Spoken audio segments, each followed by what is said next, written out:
नमस्कार दोस्तों, the education power channel पर आप लोगों का स्वागत है। दोस्तों, आज के वीडियो में हम लोग बात करेंगे नियोजित शिक्षक का जो वेतन है वो 1 जनवरी 2026 से कितना होगा। एक तो ये हो गया, और एक चीज़, यदि जनवरी में उनका प्रमोशन हो जाता है, जो सेवा का 12 साल जिनका हो गया है, जिनको प्रमोशन दिया जाना है, तो प्रमोशन के बाद भी उनका वेतन पे क्या प्रभाव पड़ेगा, या 1 जनवरी 2026 से नियोजित शिक्षकों का कितना वेतन होगा। 58% डीए, 5% एचआरए के अनुसार। वीडियो शुरू करने से पहले एक रिक्वेस्ट है दोस्तों, जो लोग मेरे चैनल को सब्सक्राइब नहीं किए हैं कृपया चैनल को सब्सक्राइब कर दें और बेल आइकन को दबा दें।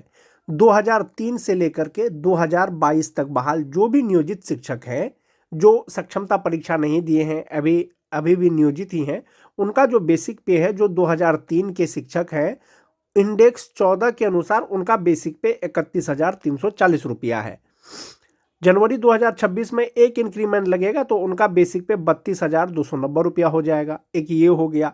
यदि 32,290 रुपया उनका जनवरी में हो जाएगा, अगर उनका प्रमोशन हो जाता है जनवरी में ही, तो उनका जो बेसिक पे है वो 32,290 रुपया से 34,130 रुपया हो जाएगा। अगर प्रमोशन नहीं होता है, जो 2003 के शिक्षक हैं उनका बेसिक पे 32,290 रुपया हो जाएगा। जो 6-7 के शिक्षक हैं 30,420 रुपया से उनका बढ़ करके 31,340 रुपया हो जाएगा। जो 9-10 के शिक्षक हैं 28,660 रुपया से बढ़ करके जो है 29,530 रुपया हो जाएगा, या जितना भी बेसिक पे होगा उसका अगला वाला इंडेक्स उनका जो है बढ़ जाएगा। और जो टीटी पास शिक्षक है दोस्तों, उनका जो है जनवरी 2025 से जो बेसिक पे है वो 27,010 रुपया है। तो जनवरी में एक इंक्रीमेंट के बाद उनका बेसिक पे 27,820 रुपया हो जाएगा। ये हो गया आपका 1 जनवरी 2026 से जो है नियोजित शिक्षकों का मूल वेतन हो गया। मूल वेतन में वृद्धि हो जाएगा, एक इंक्रीमेंट हो जाएगा। एक ये हो गया, जो 2003 के शिक्षक हैं जिनका बेसिक पे जो है 32,290 रुपया होगा, अगर इनका प्रमोशन हो जाता है 2026 में, तो ये बेसिक पे 34,130 रुपया हो जाएगा। जिनका बेसिक पे 31,340 रुपया है उनका 33,120 रुपया हो जाएगा। जिनका 29,530 रुपया है 31,220 रुपया हो जाएगा।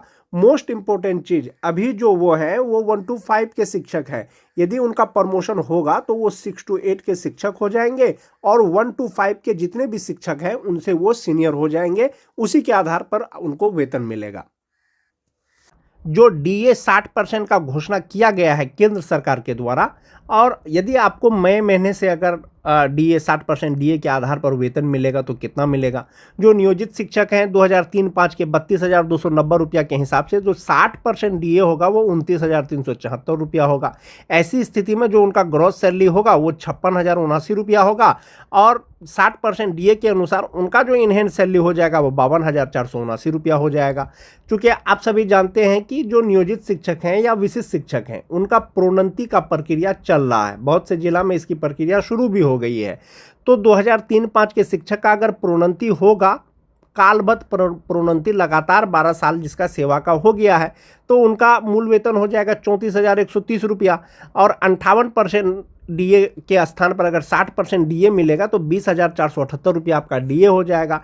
एचआरए 5% ही लिया गया है तो 1,760 रुपया हो जाएगा। 1,000 रुपया मेडिकल हो गया। 3,600 रुपया इनका ईपीएफ अकाउंट में जमा होगा, तो ग्रॉस सैलरी इनका होगा 59,115 रुपया, और इनहेंस सैलरी हो जाएगा 55,515 रुपया। 2003-5 के जो नियोजित शिक्षक हैं जिनका कालबद्ध प्रोन्नति होने वाला है, यदि कालबद्ध प्रोन्नति हो जाता है 60% डीए के आधार पर, ये गणना है। जो विशिष्ट शिक्षक की अगर बात करें, 2003-5 के शिक्षक जो परीक्षा देने के बाद राजकर्मी बने हैं, विशिष्ट शिक्षक बने हैं, इंडेक्स 10 के अनुसार उनका बेसिक पे हो रहा है 32,620 रुपया, और 60% डीए के अनुसार उनका 19,572 रुपया हो जाएगा। 5% एचआरए के अनुसार 1,631 रुपया। 1,000 रुपया मेडिकल होगा, और इनका जो फ्यूचर के लिए जमा होगा दोस्तों एनपीएस अकाउंट में वो 12,526 रुपया होगा। ग्रॉस सैलरी इनका होगा 62,100 रुपया, और इनहेंस सैलरी उनका हो जाएगा 49,574 रुपया, और पहले 48,000 समथिंग उनको मिल रहा था। तो 2% जैसे ही डीए बढ़ा है तो 2% के आधार पर उनका जो फ्यूचर के लिए जमा होता था उसमें भी वृद्धि हो गया है, और उनका इनहेंस सैलरी पर भी वृद्धि हो गया है। और यदि विशिष्ट शिक्षकों का भी तो प्रमोशन का प्रक्रिया चल रहा है, यदि उनको प्रमोशन मिलेगा तो उनका जो बेसिक पे हो जाएगा वो 36,530 रुपया हो जाएगा इंडेक्स 10 के ही अनुसार। और 60% डीए के अनुसार 21,918 रुपया हो जाएगा। 5% एचआरए के अनुसार 1,827 रुपया हो जाएगा। 1,000 रुपया मेडिकल हो जाएगा और उनका जो फ्यूचर के लिए जमा होगा एनपीएस अकाउंट में वो 14,028 रुपया होगा। ग्रॉस सैलरी हो जाएगा 69,428 रुपया और जो इनका इन हैंड सैलरी होगा 55,400 रुपया हो जाएगा। 2003-5 के जो नियोजित शिक्षक हैं ये होगा उनका प्रोन्नति के बाद। एक ये चीज़ हो गया दोस्तों। जो दो चीज़ आता है बार बार जब भी विशिष्ट शिक्षकों की बात आती है, एक आता है सेवा निरंतरता, दूसरा आता है प्रोन्नति। आपको सेवा निरंतरता दिया गया है, आपकी सेवा की गणना की गई है, लेकिन प्रोन्नति में की गई है दोस्तों। यानी कि आपका प्रोन्नति होगा तो आप फिलहाल 1 to 5 के शिक्षक हैं, आपका ग्रेड चेंज हो जाएगा, आप स्नातक ग्रेड के शिक्षक हो जाएंगे, संभवतः आप 1 to 5 वाले शिक्षक से सीनियर हो जाएंगे।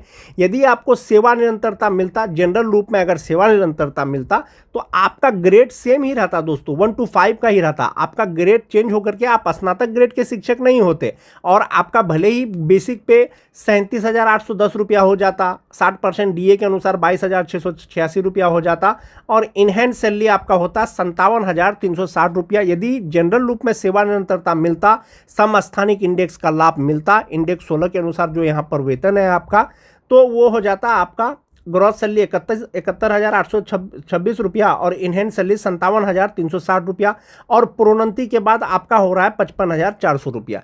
ये जो 55,400 हो रहा है दोस्तों, ये आपका स्नातक ग्रेड का हो रहा है, आपका ग्रेड चेंज हो रहा है, ये मोस्ट इंपॉर्टेंट चीज़ है। लेकिन जनरल रूप में अगर सपोज सेवा निरंतरता मिलता, अभी दिया नहीं गया है, तो आपका ग्रॉस सैलरी 57,360 ही रुपया होता, लेकिन आप 1 to 5 के ही शिक्षक होते। तो प्रोन्नति में आपको एक फ़ायदा ये भी है दोस्तों कि आपका सेवा का गणना पहले वाला किया जा रहा है, साथ ही साथ आपका ग्रेड भी चेंज हो रहा है। यानी 1 to 5 के शिक्षक से आप 6 to 8 के शिक्षक बन रहे हैं और आपका बेसिक पे भी बढ़ रहा है। ये तो 2003-5 के शिक्षक हो गए। जो 2006-7 के नियोजित शिक्षक हैं, 31,340 रुपया उनका मूल वेतन होता है। 60% डीए के अनुसार 18,804 रुपया होता है। 5% एचआरए 1,567 रुपया, 3,600 रुपया उनका ईपीएफ अकाउंट में जमा होने के बाद जो ग्रॉस सैलरी होता है वो 54,511 रुपया होता है और इन हैंड सैलरी 50,911 रुपया होता है। इनका प्रमोशन का बात चल रहा है, कालबद्ध प्रोन्नति का, इनको कालबद्ध प्रोन्नति मिल जाएगा 6-7 के शिक्षक का तो 33,120 रुपया हो जाएगा। ऐसी स्थिति में 60% डीए जो भी आपका एचआरए है मिलाकर के ग्रॉस सैलरी 57,428 रुपया 48 रुपया होगा। 3,600 रुपया जमा होने के बाद जो आपका इनहैंड सैलरी होगा वो 53,848 रुपया होगा। ये होगा आपका प्रोन्नति के बाद। लेकिन फिलहाल जो आपका बनेगा वो 50,911 रुपया बनेगा। 2006-7 के ही अगर विशिष्ट शिक्षकों की एक बात कर लें तो उनका मूल वेतन 31,670 रुपया है पे इंडेक्स 9 के अनुसार। 60% डीए 19,002 रुपया हो जाएगा। 5% एचआरए 1,584 रुपया हो जाएगा और 1,000 रुपया मेडिकल का हो जाएगा। तो 12,161 रुपया इनका एनपीएस अकाउंट में जमा होगा और इनका ग्रॉस सैलरी होगा 60,320 रुपया और इन हैंड सैलरी इनका होगा 60% डीए के अनुसार 48,159 रुपया। जो 2006-7 के शिक्षक हैं, विशिष्ट शिक्षक हैं। अब प्रमोशन का बात चल रहा है, इनका प्रोन्नति होगा तो बेसिक पे 31,670 रुपया से सीधा उनका हो जाएगा दोस्तों 35,470 रुपया इंडेक्स 9 के अनुसार। और ऐसी स्थिति में 60% डीए 21,282 रुपया हो जाएगा। 5% एचआरए 1,774 रुपया हो जाएगा। 1,000 रुपया मेडिकल हो जाएगा।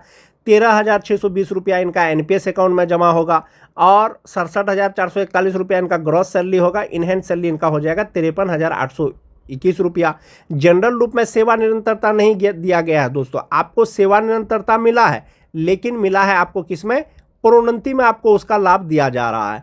तो प्रोन्नति में दिया जा रहा है तो आप 1 to 5 से यहाँ भी 6 to 8 के शिक्षक बन रहे हैं, स्नातक ग्रेड के शिक्षक बन रहे हैं तो 53,821 रुपया इन हैंड सैलरी मिल रहा है। सेवा निरंतरता अगर मिलता तो आप सेम ग्रेड में ही रहते, 1 to 5 में ही रहते, आपका भले ही इन हैंड सैलरी कुछ बढ़ जाता। 2009-10 के अगर शिक्षकों की बात करें दोस्तों, उनका बेसिक पे जो नियोजित है 30,420 रुपया होता है। 58% डीए के स्थान पर 60% डीए अगर मिलेगा तो 18,252 रुपया हो जाएगा और इनका इनहैंड सैलरी हो जाएगा 49,393 रुपया। प्रोन्नति अगर इनका हो जाएगा तो मूल वेतन 32,120 रुपया हो जाएगा, 160 रुपया हो जाएगा। 60% DA, 5% HRA, मेडिकल लगा करके ग्रॉस सैलरी 55,864 रुपया और इनका जो इनहैंड सैलरी होगा 52,264 रुपया होगा। जो नियोजित शिक्षक हैं 9-10 के, यदि उनका प्रोन्नति हो जाता है, प्रोन्नति के लिए शर्त है दोस्तों लगातार 12 साल का सेवा जो नियोजित शिक्षक है। जो विशिष्ट शिक्षक हैं इनका बेसिक पे 30,750 रुपया हो रहा है 2009-10 के शिक्षक का। 60% DA, 5% HRA, मेडिकल लगा करके ग्रॉस सैलरी 58,596 रुपया। इसमें से दोस्तों आपका 11,808 रुपया NPS अकाउंट में जमा होगा। इनहैंड सैलरी मिलेगा 46,788 रुपया 60% DA के आधार पर। जो 2009-10 के विशिष्ट शिक्षक हैं यदि इनका प्रोन्नति हो जाता है आने वाले समय में तो उनका बेसिक पे 34,440 रुपया हो जाएगा और DA अगर 60% ले लें दोस्तों तो 20,664 रुपया हो जाएगा। 5% HRA, मेडिकल लगा करके जो ग्रॉस सैलरी होगा वो 65,511 रुपया होगा। इसमें से 13,225 रुपया उनका NPS अकाउंट में जमा होगा और इनहैंड सैलरी हो जाएगा 52,286 रुपया। जनरल लूप में सेवा निरंतरता नहीं मिला। जनरल लूप में अगर आपको सेवा निरंतरता मिलता तो 35,640 रुपया हो जाता, 1 to 5 का ही होता। आपको प्रोन्नति मिल रहा है तो आप 6 to 8 के शिक्षक बन रहे हैं। तो सेवा निरंतरता के बाद जो इनका इनहैंड सैलरी होता 54,074 रुपया होता। तो इस प्रकार से दोस्तों जो विशिष्ट शिक्षक हैं उनको उनका सेवा का गणना किया जा रहा है, प्रोन्नति में किया जा रहा है। तो प्रोन्नति में जो किया जा रहा है कुछ शिक्षक को दोस्तों हो सकता है कि लगे कि उनका वेतन कम है, लेकिन ऐसा नहीं है दोस्तों। विशिष्ट शिक्षक आप बने हैं तो नियोजित शिक्षकों से आपका वेतन अधिक ही है। प्रोन्नति आपका हो रहा है तो आपका ग्रेड चेंज हो रहा है। 1 to 5 से सीधा 6 to 8 के शिक्षक बन रहे हैं और 1 to 5 के शिक्षकों से आप सीनियर हो रहे हैं। एक ये चीज़ हो गया दोस्तों।